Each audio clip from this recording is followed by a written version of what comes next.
It's really funny the amount of people who I've met who did not intend to teach elementary music, and then when they started doing it, they ended up loving it. But there are just all the people who end up just being really good at it and loving it did not mean to do that, you know? Totally. So it's Totally. just so fun. You are listening to the Music Ed Mentor Podcast, where we teach music educators how to build, manage, and grow thriving school music programs and have long and happy careers.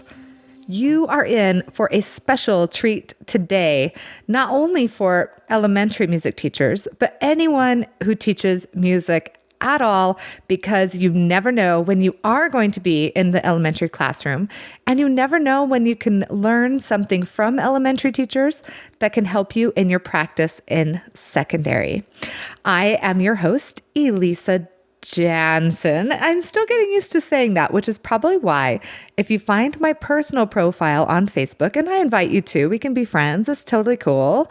It's Elisa Jansen Jones, because I'm still so used to hearing Jones. So either way, Jones is on my first book published. All right.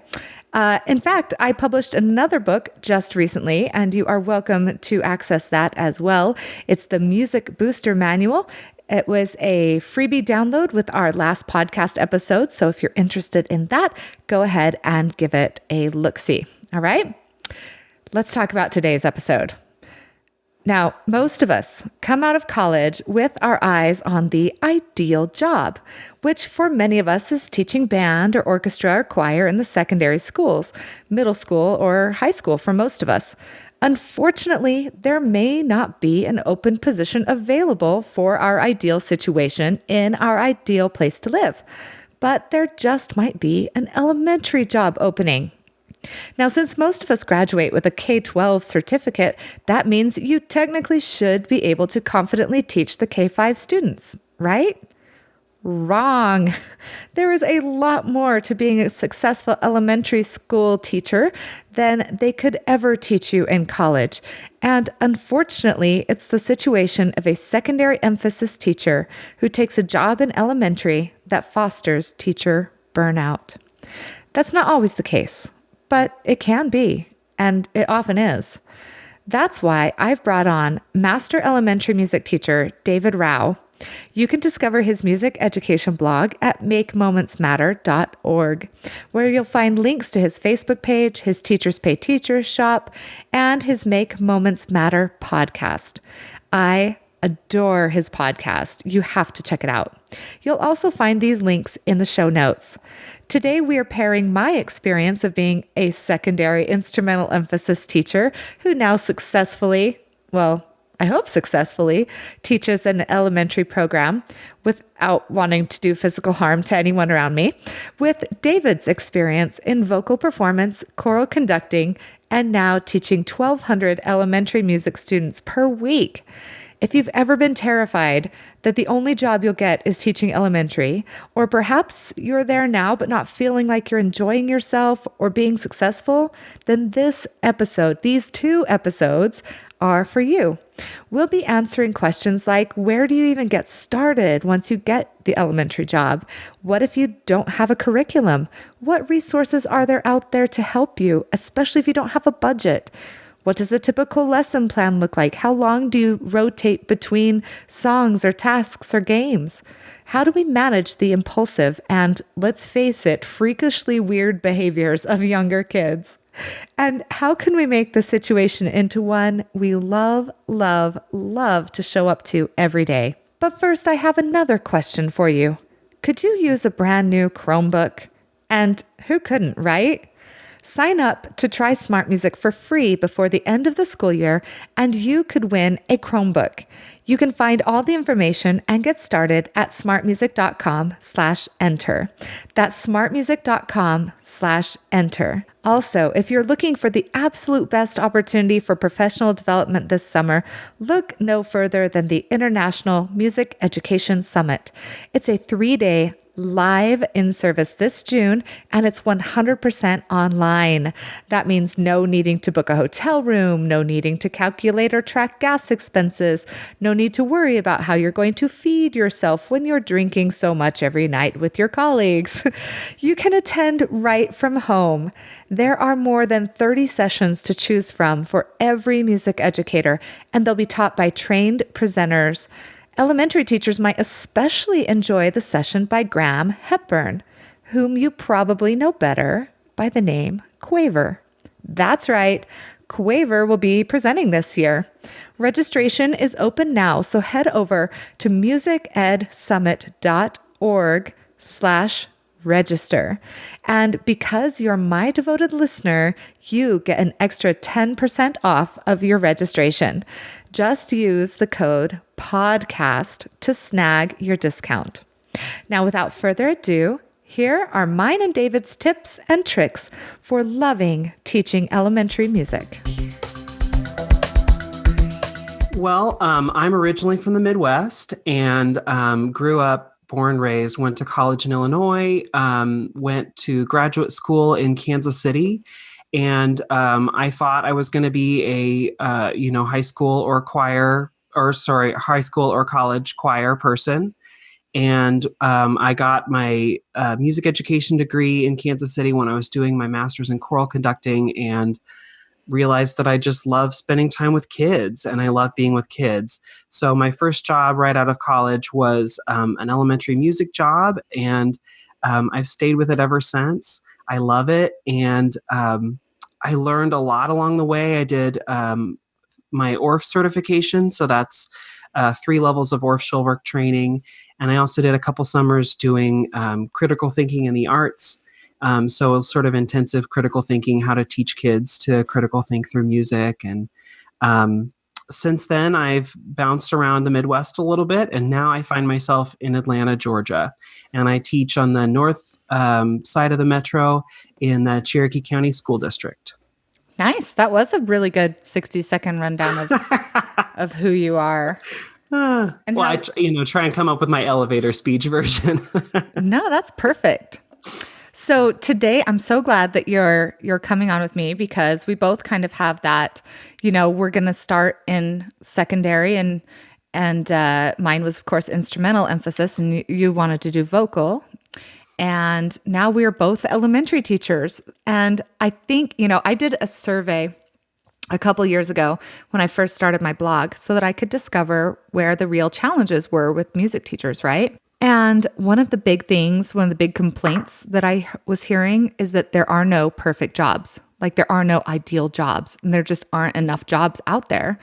And I think that there are enough jobs out there, but you have to be willing, if you're trained in secondary instrumental and there's an elementary job available, to jump into that. Don't you think? Yeah, I think, most people, when they're trained for music at like a K-12 or whatever certification, you need to be open to your options. Even if you ultimately want to do high school, sometimes if you take an elementary job in a great district, it could lead you to that high school job. And maybe you take that elementary job and realize, I really love elementary, because there are some of us out there who have taken that path. So yeah, I think you should leave your options open. Yeah, if nothing else, just take a job in the place where you want to be. And then we're going to talk today about some ways that you can really make, help yourself to feel supported and love that elementary job while you do it, even while you're networking to do something else. And that's okay too. So the first question we want to answer today is, what happens when you do take your first elementary job? So you're trained in secondary, choral, or instrumental, but the only job available, and you end up getting it because you are certified K-12, is elementary. So what is the next step? What do you have to say? Well, you need to figure out what you're going to teach the kids. Because you can't put a trumpet in their hands and go from there. So you sort of need to determine what is important to teach and how you're going to do that and how you're going to break up your year. So I would start by figuring out a curriculum map, or finding one, or seeing if your district or your school has a curriculum map. And that's a great starting place. Yeah, I totally agree. And when I first started almost 3 years ago, I didn't have a curriculum map. In fact, I didn't even know where to go to like get something. And the only directive I got from my principal was like, make the kids love music. Like that's all we care about. We just want the kids to come and love music and make you the reason why they want to come to school and love it. So I was like, okay. So I really did go to like the Colorado Department of Education website and printed out kindergarten, first grade, second grade, like all of the standards Mm-hmm. and went through them and was like, okay, but what do I do with this? Right. And so the thing that I clung on to was, well, at least we've got some performances to rehearse for. Right. Okay, so where do we find a curriculum map or how do we kind of determine our own? Well, you did the right thing going to your state. I mean, most states have a set curriculum for all grades for K through 12. Most states do. But those can sometimes be hard to read, and it really depends on who created the curriculum map, because maybe someone who sees their kids 3 times a week for 45 minutes created a curriculum map, and you see your kids once every other week for 45 minutes. I mean, you can't teach the same things. So you can take that curriculum map and sort of decide what seems like it's doable. You could see if there are districts near you that have similar schedules that also have a curriculum map. I would reach out to teachers nearby and say like, hey, I'm new. What do you use? Or there are times where, you could do a Google search and see if there's something like that. But you could also check if you have resources in your room. They may actually have some sort of curriculum map and even a pacing guide. So like, for instance, if you own the game plan curriculum, which is a curriculum for teaching music to K through 5. In the books, they actually have a curriculum map for the whole year and then a pacing guide sort of by month and by week for what you need to cover. I think it's funny that, the core subject kind of teachers, they press back against having a curriculum map and pacing guide, right? And we're Right. like, please give us a curriculum map and pacing guide. But you're absolutely right. If you have to look at how many times a week and how much instructional time you actually have with those kids. How long are your classes? I am on the system where I see kids once every 7 school days for 45 minutes. So not enough time. But because I have 1,100 students in my school, it's just a mammoth school. And because of that, we're on a 7-day rotation. So I'm just sort of limited in what I can do. Wow, that's a whole different set of challenges, isn't it? Yes. And I think when I moved to Georgia, many schools, at least in the Atlanta metro area, are this way. But when I lived in Michigan or Kansas, or even I grew up in Nebraska, we didn't have anything like that. Even sort of in the metro areas, they districted things a little bit differently. So it's a different life, but it forces me to figure out what really is the most important in that pacing guide and what's really most important for me to teach, and then I have to do that effectively because I just don't have enough time. Totally. One of the things that I did when I first started was I went to my own kids. My kids don't go to the same school where I teach. But I went to my kids' elementary music teacher who had just retired. And so I dug up his email address and was like, please, can I treat you to coffee and you can just like impart your knowledge on me? And it was the most valuable thing I did because he just handed me like, and here's what I teach and when during the year. And here's what I do week by week. And if you're going to have a program or performance, you need to be starting on that music no less than 6 weeks in advance, depending on how often you see the kids. So that's what I'd say would be the next thing. So once you have a curriculum map, what you're going to teach and when, is to know when those programs happen. I call them programs, but they're concerts or performances or whatever, so that you can decide when to start incorporating rehearsing music into your lessons. Absolutely. And that will also affect your pacing guide, your yearly pacing guide, because if you have a concert in October, well, you can't plan to do anything before that, or depending on where that is, you have to you have to sort of build your curriculum around those concerts. I mean, you can do a concert or an informance or performance where a good portion of it is curricular material, and that's ideal. But even then, just the fact that you're getting ready for a performance, it changes the mood of the class, and it changes how you teach, and it changes a lot of things. So you sort of need to be aware of that, and sensitive to that, I guess. Mhm. Totally. And talking about being sensitive to things, you've got to be aware. And if one of the best skills that you can develop as a music teacher, I think, is being able to read your administration and understand their management style. I've been really fortunate in that the principals that I've worked for are totally hands off. They're like, you are the music expert, you do what needs to be done, and they've been really supportive that way. I've never had a principal who's been like, here's your curriculum, Matt. This is what you want to do. But it is important to step in with your administration and just say, hey, what is it that you expect? Yeah, yeah.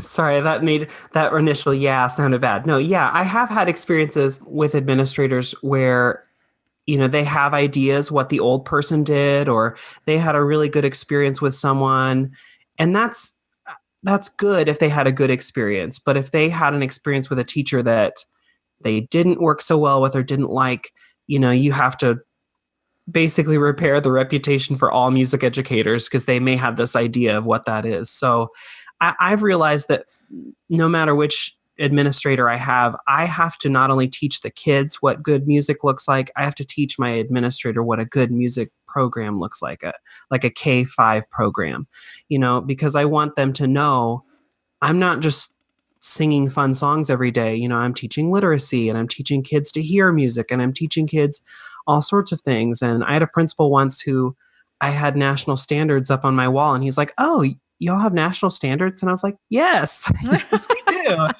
So, I mean, I just have to open myself up to, I am teaching them as much as I'm teaching my students, and expect that. And if they come off and say like, "Oh, I know all this already," or "I have these great experiences," great.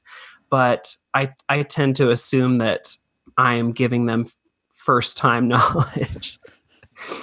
Yeah, never assume that they know everything, but also never assume that they don't. Right. It's yeah, that skill of reading people, like I said, is just so invaluable, and I don't even know how you learn it. I'm sure there's a No. course out there somewhere. Yeah. I think it's also good to just be candid with them. I mean, because the administrator, depending on your building, has so much sway in what happens.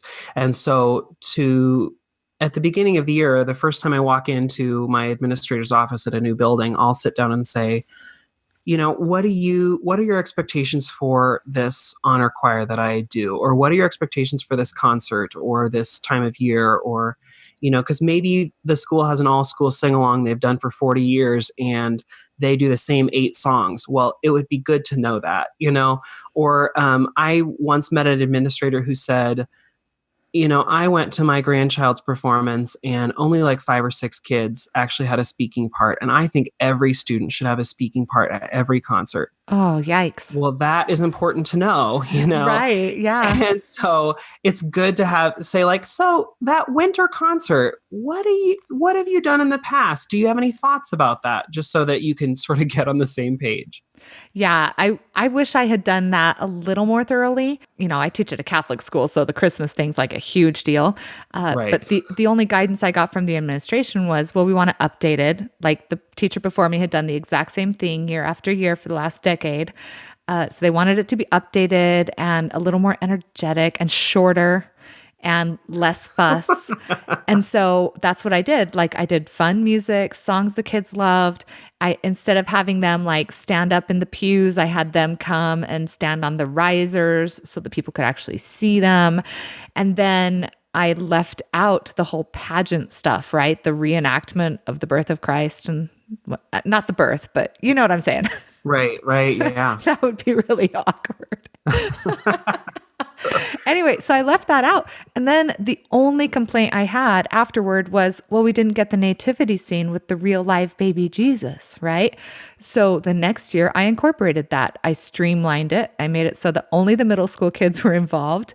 They had to practice it on their own. I just handed them the script and I recruited a real live baby Jesus. And it made this huge difference in the way that they perceived me as the teacher and the way that the program went down. So you're totally right. Just knowing those things is great.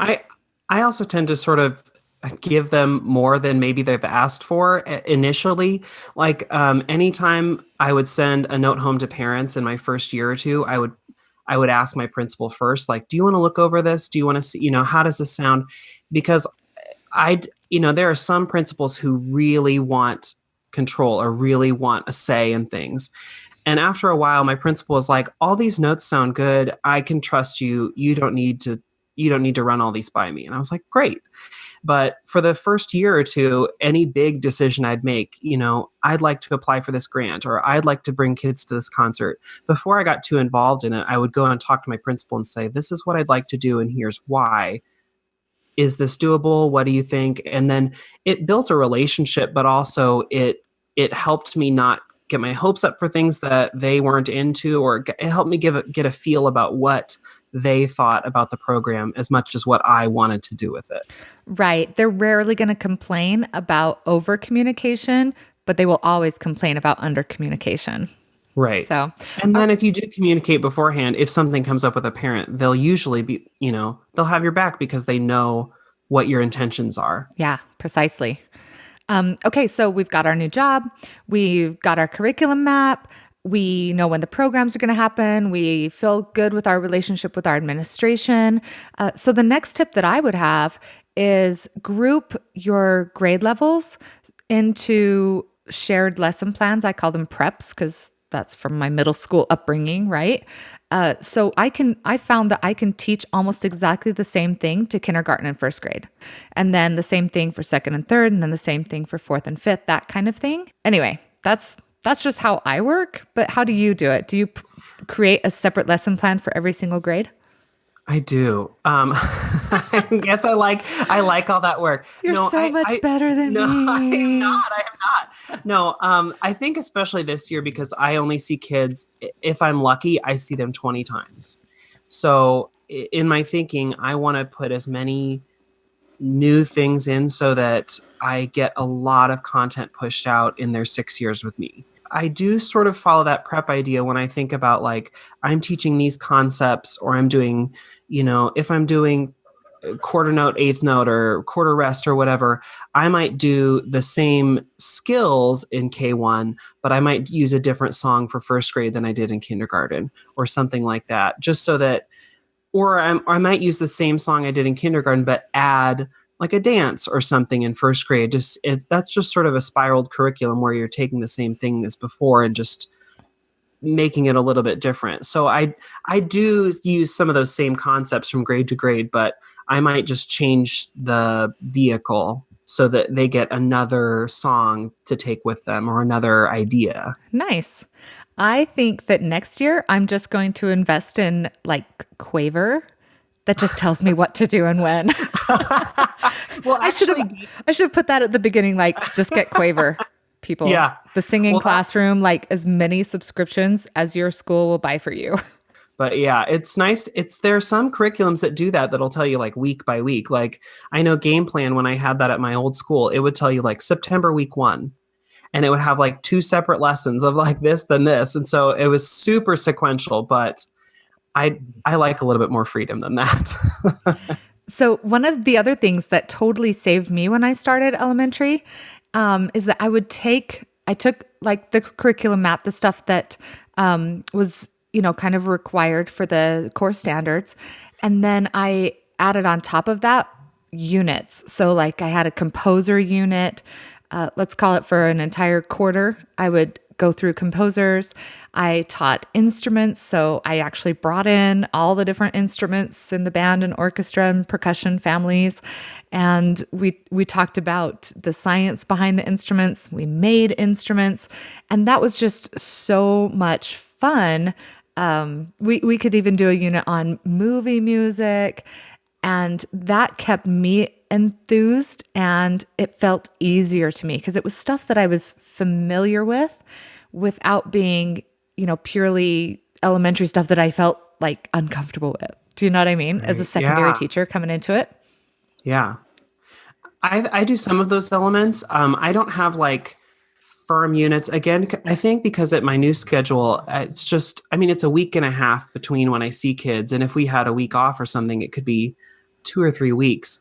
So, and also because I teach the same lesson 7 times, I think I would get real tired if it was like, I'm doing three lessons in a row of, this thing. I personally would get a little tired of it.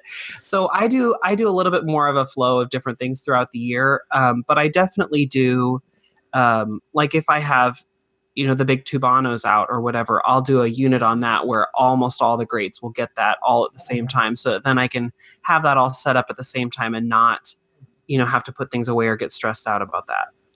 I'm going to just review here really quick for our listeners. We've got our curriculum map. We know when our performances are going to happen so we can start prepping and integrating those.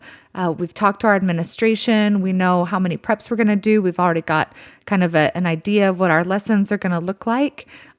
We've decided on some units, stuff that gets us excited. But we also need to consider the mental and philosophical shift of teaching elementary versus teaching middle school or high school, because it's less performance oriented and a lot more, oh, fill in the word for me, more Um, support oriented, more prep to get them to that next level. yeah, I think you're right. When I was first starting to think about being an elementary music teacher, I think when I first started, my idea was I'm going to prepare them to be music makers in middle and high school. And that was like in my head, that was my goal. I wanted them to be in band or choir or orchestra in middle school and high school. And while I still have that goal as a teacher, I think that my focus has changed a little bit because I started talking to the middle and high school people and they're like, "Oh, these kids are, doing great." And that was great. But then I realized that of my school population, I mean, at the middle or high school level, in the best situation, you have maybe 40% of the school involved in those music ensembles, maybe, or 50 or 60 if you're really super lucky. But what happens to the rest of the school? If I'm only teaching them with the thought that I'm preparing them for middle or high school, then I'm failing that other 40 or 50% of kids. So now I've started thinking more, how can I prepare them for music for a lifetime? So I want them to be able to sing along to Happy Birthday or to sing a lullaby to their kid when they're older or to dance to music at a party, or I want to teach them all the skills that they're going to need to use for a lifetime of music making.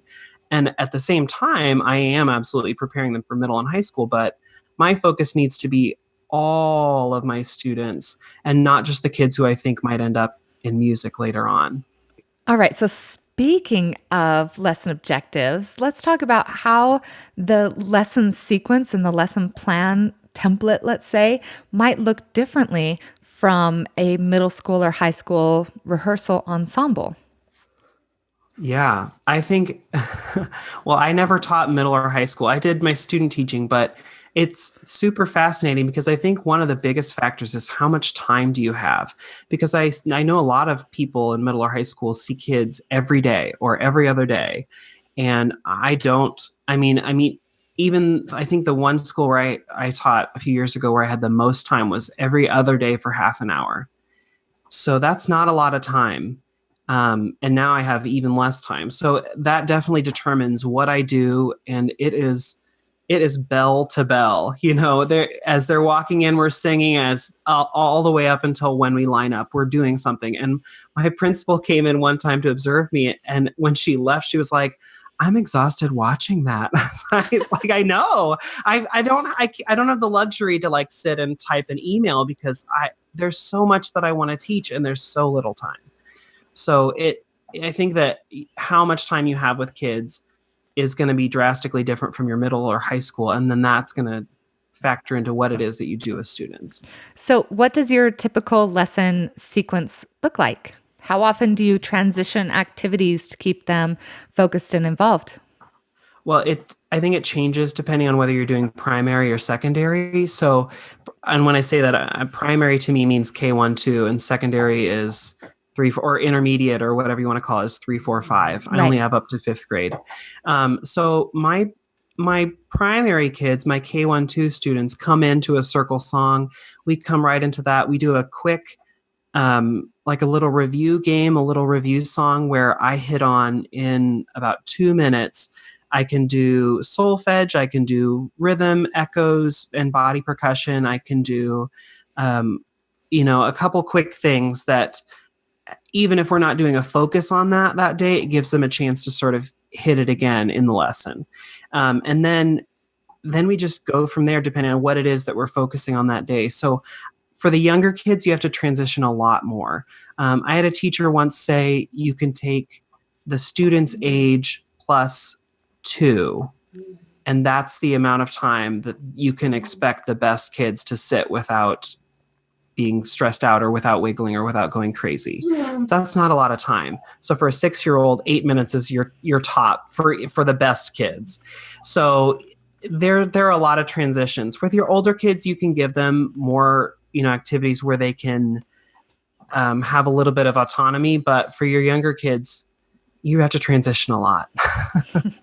Yeah, totally. And have more planned to accomplish than you will ever get accomplished, because there's nothing worse than like having 5 minutes left and being standing there not knowing what else to do with them. Oh yeah, That was I me think like most of my first year in elementary was like, I still have you for 5 more minutes. What can we do? YouTube, Just Dance. right. Yay. Right, exactly. And so I think that there are some really fun, like you can always have like your rhythm cards handy. You can always have rhythm sticks. They love that. Or, depending on the age group, there are games or songs or things that you can recap from before, as long as you have that in your head. Like for my 3rd, 4th, and 5th grade, as I'm teaching lessons through the year, I write down on a little list, like we did this song, we did this song, we did this song. Because in the moment when I have those like 5 minutes left, I'm not going to remember what I've taught that year, especially because if I've taught so many lessons. So I like having that list handy to be like, oh yeah, chicken on a fence post. You know that. You guys love this song. Let's do this one, and it's good to have that handy. But you're right. Any sort of activity where you can pull that in for those last few minutes, if you end up having them. Yeah, I have a couple that I just kind of keep on tap. So I have freeze dance where I'll turn on a song and they can do their own movement to the beat. And then when the song stops, I hold up it's like a stick figure in a certain frozen position that they have to copy. And I do the same thing as you. I have a list of songs that they know and singing games, only I keep them on like craft sticks in a cup. So if it's second Fun. grade, I pull out the second grade cup and I shake it. I go, who was really fantastic today? You get to draw a game out of the cup. Love it. I Love bet my they cups. love that too, because then it's random and it could be whatever. And yeah, that's great. So exciting. So exciting. Another one I know that kids love if they're rhythm readers, and I know a lot of grades are, especially towards the older kids, if you've done like a poison rhythm game where there's one rhythm, ta ta ta dee ta, or ta ta ti ti ta, or whatever you say, that's the poison one. You can read any other rhythm except for that one. And so as you're going through rhythms, when that one comes up, they can't say it. That's the only one they can't say it. They love that sort of a thing because they are tasked to then identify it and not do it. Oh gosh, they just like love stuff like that. So there are fun little games that you can pull out at any time that are great to have in the queue. Let's talk about the metaphorical elephant in the room, which is behavior management. I mean, I like to think that we just treat all teenagers as if they're kindergartners, right? Mm-hmm. But, They yeah, act like it sometimes. I know, right? And I've been accused of acting like a 12-year-old before. So what are you going to do? But what are some of your best tips for behavior management? And if you don't cover any that I've come up with, I will share mine. Well, you need to have a plan. So I think the first thing is to know what you're going to do if someone does not follow the rules. and to be prepared to do that. So the worst thing that I see, and it stresses me out when I'm in a grocery store, and I see this happen, is when a parent says, if you do that, you're going to lose blah, blah, blah. And then the kid does it, and then they don't lose whatever it is, or it needs to be a promise, not a threat. So when you're planning out what's going to happen with a student, if you say, if you do that again, you're going to have to go sit out, and they do it again, they have to go sit out. Like you need to have a plan of like, you're going to go sit out if you do that again, and be clear with kids, like, here are the expectations and here's what will happen. And so my basic expectations are, I give them a second chance. I mean, this depends on the grade and the kid and the activity and whatever, but I usually give a second chance, and then they have to sit out, or they have to sit in a different space, away from the problem or the kid or the instrument or whatever. If it keeps escalating, I know what's going to happen. It's going to go timeout. It's going to go think spot. It's going to go buddy room across the hall, or then it may go to administrator. But I already have that in my head, so that when something comes up, I don't have to scramble and be like, well, what do I do? Because that's the scariest thing. If a kid starts freaking out or doing something that's not okay in your class, and you don't know what to do, that's, I think, the scariest thing. So to have that planned out is really important. And then just be consistent with kids. Tell them, like, here are the expectations, and here's what's good, and here's what's not good, and this is what'll happen. And just be as consistent as the day is long. And I think that that's your best possible behavior plan, is to be clear about what you want and what you expect, and then to follow through, because that's what kids want. Kids want an adult in the room, and they want to know that you'll hold them accountable, that you'll be, consistent with them. Yeah. So at the beginning of, I totally agree with all of that. Exactly. Dead on. At the beginning of this year, I, for some reason, threw out what I'd done the previous 2 years and was like, this year, we're just going to have expectations. And so I put 3 expectations up in my classroom: have fun, be nice, and work hard, right? And then back in November, I recorded an episode with Michael Linson, who's like the classroom management guru. And he's like, well, those are kind of, expectations, but they're really ambiguous. And so your classroom management probably isn't going very well, is it? And I was like, nope. So I took his advice and did exactly what you said. I came up with 3 rules, and then I have 4 consequences, and they're on the back of the piano. They're right where everybody can see. And we actually review them at the first of every quarter.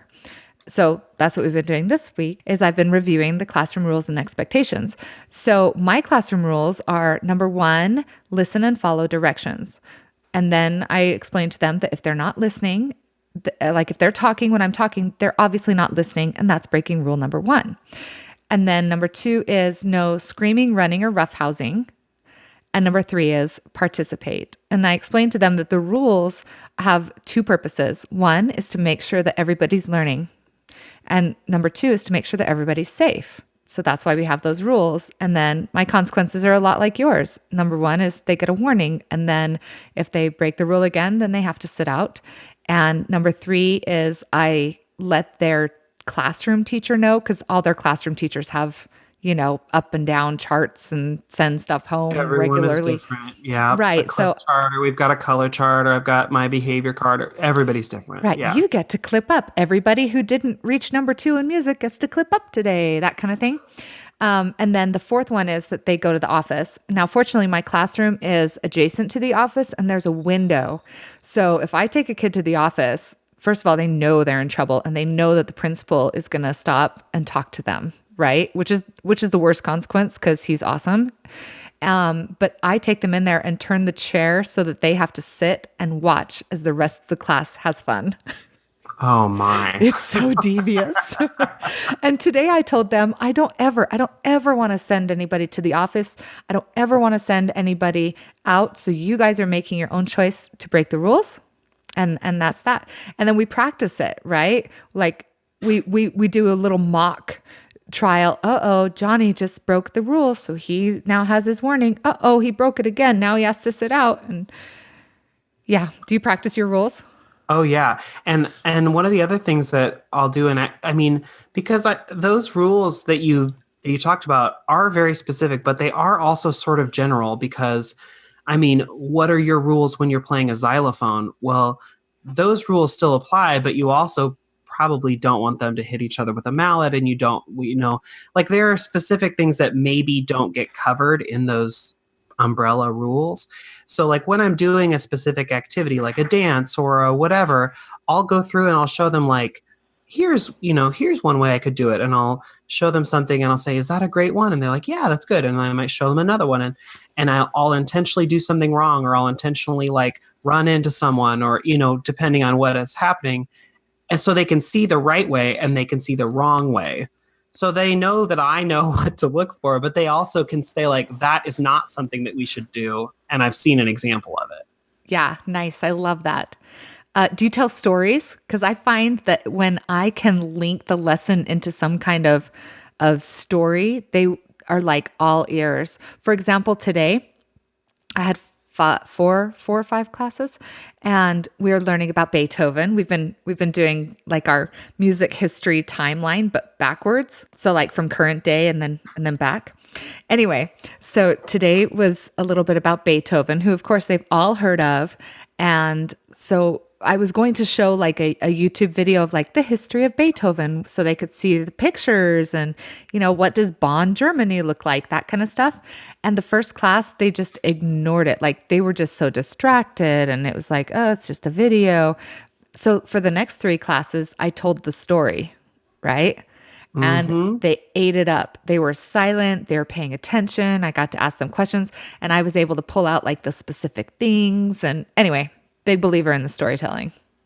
Oh yeah, no, and there are some times where I will modify the story to make it maybe a little worse, or to whatever, so that kids get that understanding. But putting it in context, giving it a narrative, they love that because they understand that. Oh yeah, the other thing I would say is that when if you have something that's not working, or if kids are acting out or acting silly, and you've said, if you guys are not going to listen, we're not going to watch the video, then you need a backup, because what if you're like, we're not going to watch the video, and we're just going to sit silently for 20 minutes, or, like, what are you going to do? So I've had a list of things made up. So if I say like, if you guys aren't going to listen, we're not going to watch the video, and here are the worksheets that we will do. Like I have them ready, because again, I think that's a little bit of a scary moment when it's like, we're not going to do this thing, but what are we going to do?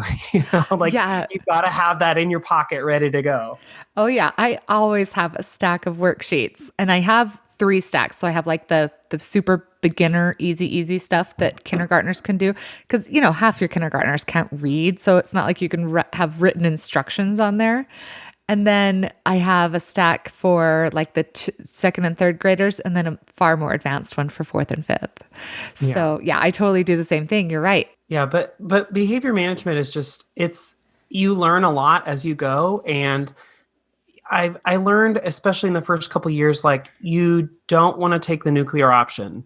You don't want to just, well, if we don't do that, we're never going to do that again. Well, you don't want to say that, or because what you're doing is probably important. There's probably a reason you're doing it. So you don't want to just explode and go, totally crazy on kids. You want to give them a couple chances and then slowly edge them down if possible. But you learn a lot in those first couple of years with kids that then you realize like, well, I did handle that wrong, and then you won't do it that way again. So a little bit of behavior management is learned even on your part. Yeah. I remember one time when I was teaching middle school band, I got furious, just lost my temper completely with the class. And so I just got off the podium, threw down my baton, and walked into my office and slammed the door. And of course, the class went dead silent, and they sat there for many minutes until like the really nice flute player came and knocked on the window of my office and was like, Mrs. Jones, are you going to come teach us some more? We'll be good now. You do that. You can't do that in elementary school. No. You walk out of the room, they forget why you were mad, and they start dancing around and chasing each other and braiding hair and, who knows what else. Yeah, really, who knows what else.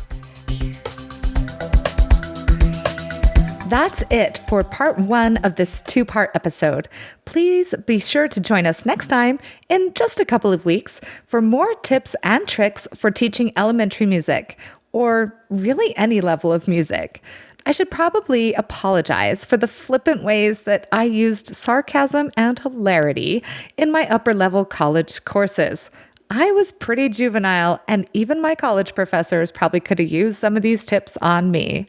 Sorry, Dr. Dabchinsky, Dr. Peterson, Dr. Gordon, and all my other professors from Brigham Young University. Go Cougs! If you don't want to have to remember to check back for part 2, just subscribe. Then invite your friends to subscribe too. Then give us a good rating, 5 stars would be great. This is how we'll help other music educators discover this podcast and get the help that could make a huge difference in their teaching and their lives. Remember to go to smartmusic.com/enter to sign up to try Smart Music for free before the end of the school year, and you could win a Chromebook. You can find all the information and get started at smartmusic.com/enter. That's smartmusic.com/enter.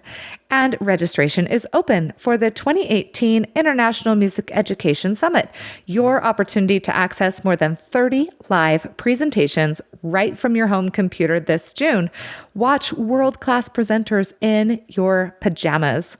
Remember that just for being our listener on the Music Ed Mentor podcast, you get 10% off when you use the code podcast. Now, don't forget to check out the show notes. We talk about a lot of resources in these 2 episodes, and I have made for you an entire list of them because on our show note page, we can only list so many. So make sure that you click the button, get your email in there, and tell us where to send all of these fantastic resources that David Rao and I talk about in these episodes. For now, my friends, keep doing all that good voodoo that you do so well. And until next time, keep teaching on.